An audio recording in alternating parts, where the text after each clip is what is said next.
Kembali kita ingat dalam Ulangan pasal 24 ayat yang kelima, firman Tuhan mengamanatkan, yaitu ketika baru saja seseorang mengambil istri atau seseorang menikah, janganlah ia maju berperang bersama tentara atau dibebankan suatu pekerjaan. Selama 1 tahun lamanya ia harus bebas demi rumah tangganya. Jangan dibebankan oleh hal-hal lain. Biarlah mereka berdua khusus berupaya untuk menyenangkan atau saling menyukakan hati dengan pasangannya. Nah, ternyata Ulangan pasal 24 ini mengamanatkan suatu hal yang sangat penting dalam kehidupan berumah tangga. Bahkan ada durasi waktu selama 1 tahun. Dan tentu bukan soal lamanya 1 tahunnya, tetapi betapa kita harus saling menyenangkan satu dengan yang lain, menyukakan hati pasangan, berbicara dari hati ke hati selama 1 tahun, menunjukkan betapa kita harus memperbaiki komunikasi pasangan suami istri. 1 tahun belajar berkomunikasi secara serius untuk mengantisipasi hal-hal yang bisa membuat saling tidak nyambung dalam hubungan suami istri. Masa honeymoon yang spesial itu kita perlu lakukan berulang-ulang, tentu dengan hati yang terbuka untuk berkesempatan menguliti kelemahan dalam berumah tangga, kelalaian pola bergereja sebagai keluarga rohani, dan menegur kesalahan di dunia kerja. Benar-benar kita perlu sarana untuk melakukan introspeksi dan rela belajar dari kesalahan. Kesalahan yang kasat mata, kesalahan yang terlihat di dunia maya, bahkan diberitakan di media-media mainstream, yaitu demo besar-besaran yang meskipun sekarang sudah berlalu, tapi ada sisa-sisa yang perlu kita antisipasi supaya itu tidak terjadi kembali, terutama dampak-dampaknya tidak terjadi dalam kehidupan rumah tangga kita. Ingat, sisa-sisa yang paling menarik perhatian adalah teronggoknya berbagai batu-batu yang pernah dipakai untuk saling lempar-melempar, ya, batu besar, batu kecil, tidak tahu dari mana asalnya. Para demonstran meluapkan rasa amarahnya, dan itu semua manifestasi dari kesalahpahaman atau miskomunikasi antara pejabat dan masyarakatnya. Nah, bagaimana cara melancarkan komunikasi sehingga bisa terhindar dari demo yang tidak kita perlukan dalam kehidupan kita? Dari mana keterampilan berkomunikasi harus dimulai? Tentu dari keluarga, dari setiap rumah tangga, dari pasangan suami dan istri.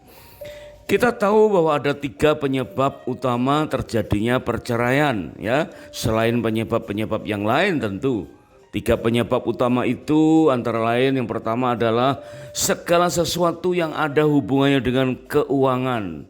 Kemudian yang kedua tentang seks, dan yang ketiga tentang komunikasi. Nah, permasalahan tentang keuangan menempati ranking yang penting dalam kontribusi terjadinya kerenggangan dan miskomunikasi dalam pernikahan yang tentu berdampak pada perceraian. Mulai dari kegagalan secara finansial, hilangnya kemampuan dalam mendapatkan penghasilan atau gaya hidup konsumtif dari salah satu pasangan atau kedua-duanya, kebiasaan berjudi sampai kebangkrutan karena ambisi dalam menumpuk kekayaan dan permasalahan hutang piutang. Pernikahan dapat berakhir bukan hanya karena death, ya, atau kematian, tetapi juga terutama karena debt atau hutang. Berakhirnya pernikahan dapat terjadi bukan karena debt, tetapi karena debt. Kesalahan kedua yang sangat fatal, ya, setelah keuangan adalah masalah dosa dalam hal seks. Dimulai dari kegemaran pornografi, perzinahan, perselingkuhan, bahkan adanya perilaku seksual yang menyimpang menempati urutan kedua sebagai penyebab utama dari terjadinya perceraian. Kemudian berikutnya yang ketiga adalah komunikasi. Nah, ternyata justru komunikasilah yang menjadi solusi dari 2 penyebab sebelumnya. Karena jika komunikasi dilakukan dengan baik, maka akan memperbaiki persoalan tentang seks dan keuangan. Jika komunikasi suami istri menjadi sempurna, maka masalah keuangan ataupun masalah persoalan seks nyaris tidak menjadi masalah yang berat. Jadi betapa pentingnya untuk kita melancarkan komunikasi dalam segala situasi dan kondisi yang ada. Keberhasilan komunikasi tidak ditentukan oleh canggihnya alat komunikator atau gadget yang mahal. Keberhasilan komunikasi tidak ditentukan oleh keterampilan dalam berbicara. Keberhasilan dalam berkomunikasi ditentukan oleh bagaimana kita terampil dalam hal mendengarkan. Jadi bukan sekedar mendengar, tetapi mendengarkan. Mari kita bedakan antara sekedar mendengar dengan mendengarkan. Masalah mendengarkan inilah sesungguhnya yang merupakan hal utama yang paling sering terabaikan. Para pejabat mungkin dianggap kurang mendengarkan aspirasi rakyat, ya. Sementara rakyat juga bisa jadi kurang rela mendengar penjelasan dari satu sisi para pejabat ataupun para ahli. Mengabaikan saling mendengarkan sehingga timbullah kesalahpahaman, miskomunikasi, dan terjadilah lempar-melempar batu di tempat-tempat demonstrasi. Dan bagi pasangan, mengingat bagi pasangan yang bekerja atau yang menjalankan usaha, tahun-tahun berlalu dengan banyaknya urusan, kegiatan, kesibukan bisnis dan meniti karir. Banyak kegiatan dapat dilakukan baik di luar rumah maupun di dalam rumah hanya untuk menuntaskan tanggung jawab usahanya. Berapa banyak suami atau istri masih tetap bekerja di rumah atau menjalankan aktivitasnya di rumah dan mengabaikan unsur komunikasi dengan pasangannya. Terutama kita lihat pada masa pandemi dan kemudian menjadi membiasa pada masa-masa berikutnya. Ya, yaitu masa pandemi yang kemudian mulai mereda, kegiatan bisnis mulai menggeliat kembali, banyak pasangan yang langsung disibukkan dengan pekerjaan mereka masing-masing, sehingga ketika saatnya harus berjumpa dengan pasangan dalam keadaan kelelahan, energi yang menipis dan sudah tidak ada daya ya untuk mengadakan koordinasi dan komunikasi dengan pasangan. Inilah hukumnya ya. Pandemi mereda, kegiatan kembali aktif tanpa sadar mengabaikan kelancaran komunikasi dengan pasangan.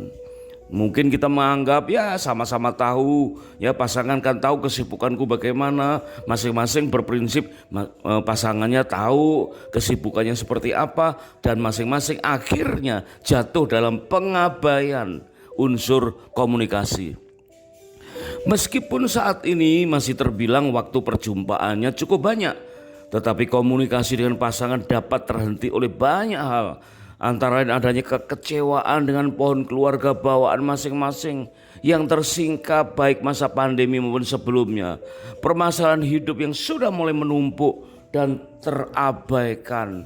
Saat-saat seperti itulah ya, kemudian dipicu oleh krisis demi krisis, krisis global, krisis ekonomi, kenaikan harga-harga, dan terbuka miskomunikasi antara sesama masyarakat, sesama kelompok yang dipicu oleh di media sosial yang demikian tajam, sehingga terbukalah miskomunikasi antara rakyat dengan wakil rakyat.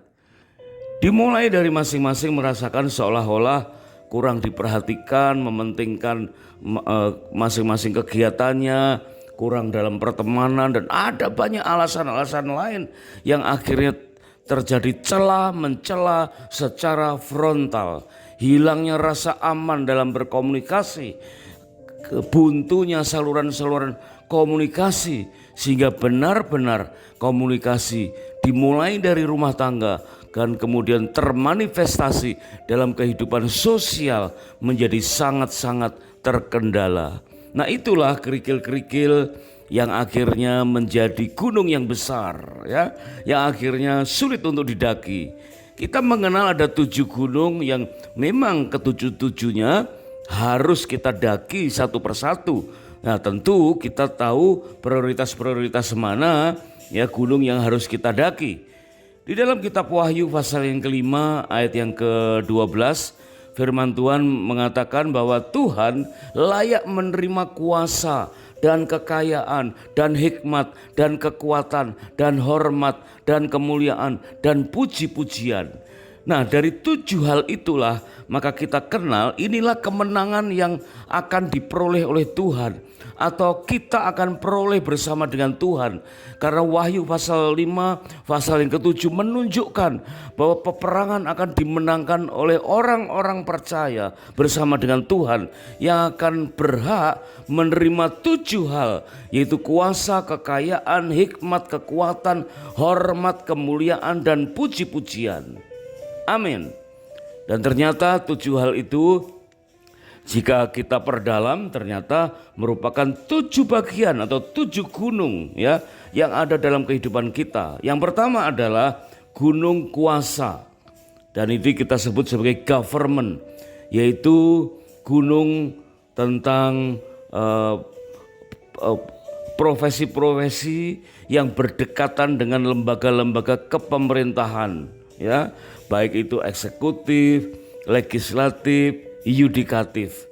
Ya, ini lembaga-lembaga government atau kuasa itu menempati hal yang utama yang disebut di dalam firman Tuhan, menempati porsi yang pertama, dan ini perlu dilatih atau dilancarkan komunikasinya sehingga apa yang menjadi kebijakan-kebijakan bisa turun bahkan sampai ke rumah tangga.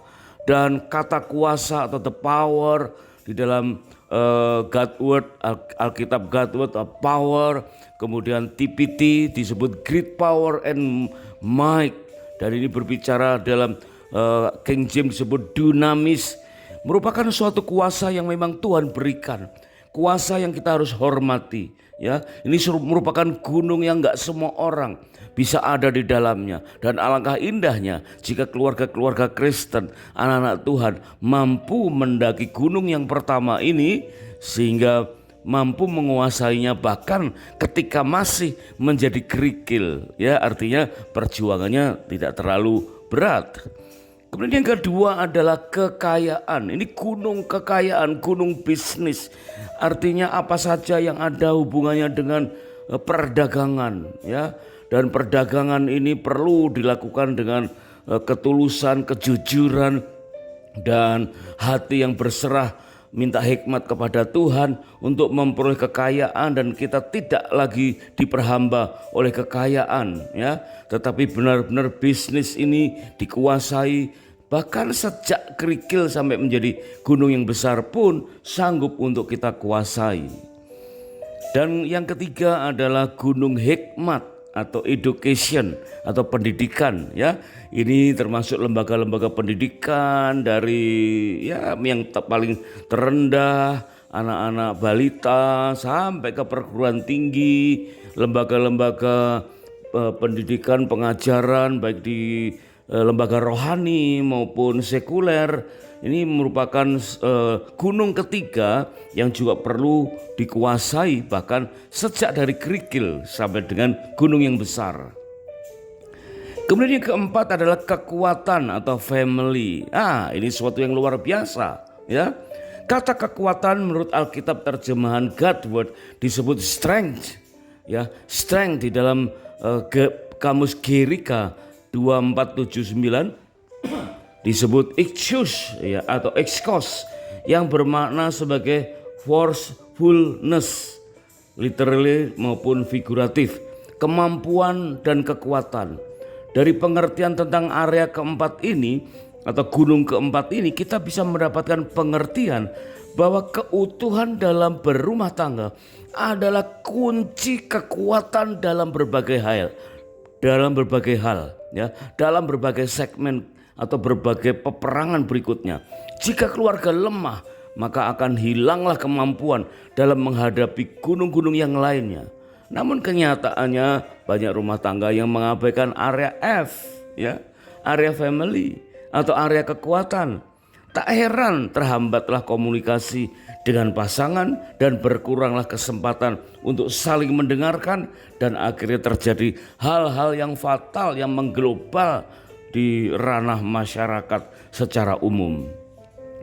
Kemudian yang kelima dikatakan adalah hormat ya, atau development of the poor. Dan ini menyebabkan hilangnya keharmonisan komunikasi dalam rumah tangga karena tidak adanya sikap hormat yang sehat antara suami dan istri. Ya, sehingga sikap hormat ini bisa menghalangi komunikasi-komunikasi yang lainnya. Sikap hormat atau layak dihormati atau honor ya, atau dalam bahasa Girika Kamus 5092 disebut dime, a value atau nilai, yaitu sesuatu yang dibayarkan atau diberikan secara nyata atau bersama-sama, baik berupa barang berharga dengan analogi harga diri. Betapa suami istri memerlukan honor ya, memerlukan saling dihargai harga dirinya. Dan inilah yang disebutkan sebagai development of the poor, kepada orang-orang yang tidak layak dihormati, yang poor, yang miskin, yang papa ya. Kalau antara suami istri sudah pulih dalam menguasai gunung yang kelima ini, maka akan mampu untuk menghargai orang-orang yang papa di luar dari rumah tangganya. Janda, duda, yatim piatu, wanita mandiri, orang-orang yang terbelenggu, orang yang miskin, orang-orang yang sakit, orang yang terganggu kesehatannya. Sehingga itulah sarana untuk menyalurkan kasih Tuhan kepada gunung yang kelima, yaitu gunung hormat atau development of the poor. Kemudian yang keenam dikatakan kemuliaan atau church. Nah, ini yang ternyata menjadi sesuatu yang penting, di mana kemuliaan Allah menjadi unsur yang utama dan yang pertama yang harus kita fahami dan harus kita hidupi. Kata kemuliaan menurut Alkitab bahasa Indonesia sehari-hari berarti diagungkan. Ya, kemudian King James berkata glory atau doksa, doksah ya, kemuliaan dalam aplikasi yang luas, martabat, kehormatan, pujian dan penyembahan. Nah, artinya area kemuliaan itu kita kenal dalam ibadah kita harus menjadi suatu kebutuhan pokok dalam kehidupan berkomunikasi kita. Komunikasi dengan Tuhan baik, maka komunikasi dengan pasangan baik, dan komunikasi seluruh masyarakat juga akan baik. Yang ketujuh adalah puji-pujian ya, art and entertainment, bidang seni dan hiburan. Tentu ini mengalir ke atmosfer di lingkungan media massa, bahkan sekarang sangat menguasai kehidupan kita ya. Banyak sekali media-media, banyak sekali berita-berita yang hilir mudik ya, kian kemari. Bukan sekedar puji-pujian dalam arti seni ya, tetapi benar-benar media massa dan entertainment ini benar-benar mesti harus dikuasai supaya tidak terjadi miskomunikasi di antara suami dan istri. Nah, sehingga ketujuh bidang itu ya, jika diurutkan maka kita bisa mengurutkannya sebagai A, B, C, D, E, F, G ya, yaitu A, art, B, business, C, church, D, development of the poor, E, education, dan F, family, serta yang ketujuh adalah government.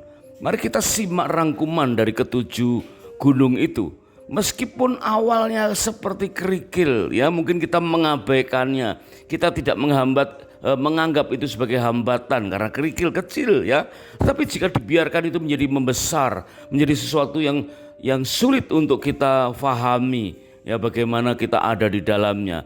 Nah, dari kerikil menjadi gunung itu, yang pertama yang perlu kita waspadai adalah C ya, atau church, yaitu unsur spiritualitas. Bagian itu adalah area spiritual yang berada pada area church atau gunung kemuliaan. Ini menjadi hal yang utama dan yang pertama yang harus kita hidupi. Bagaimana kita bisa memperbaiki komunikasi kita, hubungan kita antara manusia dengan Tuhan, sehingga kita mudah untuk menyelesaikan persoalan-persoalan yang lain. Kemudian setelah C dari grafik itu turun ke bawah, dasar atau fondasi dari seluruh roda itu adalah F, family. Dan ingat, family adalah kekuatan.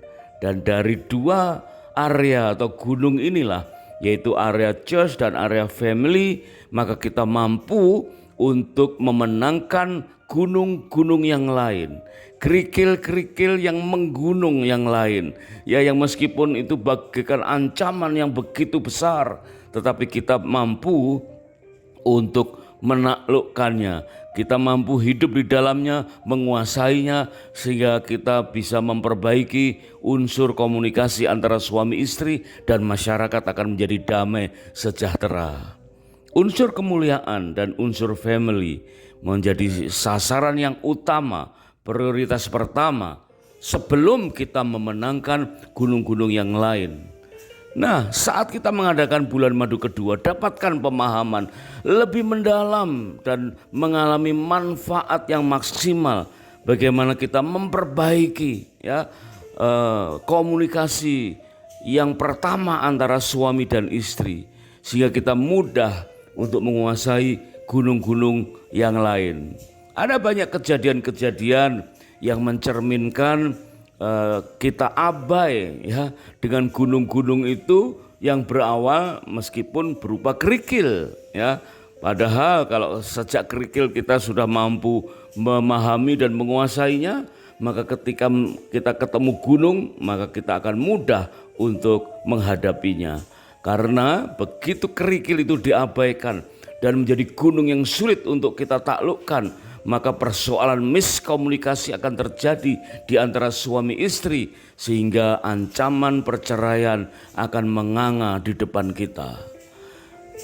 Tetapi jika komunikasi kita perbaiki, kita peduli dengan adanya gunung yang ada di depan kita, bahkan sejak masih kerikil-kerikil kecil, maka kita mampu memperbaiki atau menjaga komunikasi antara suami istri selalu baik, selalu terjaga, sehingga benar-benar kita bisa mengalami kehidupan berumah tangga yang harmonis.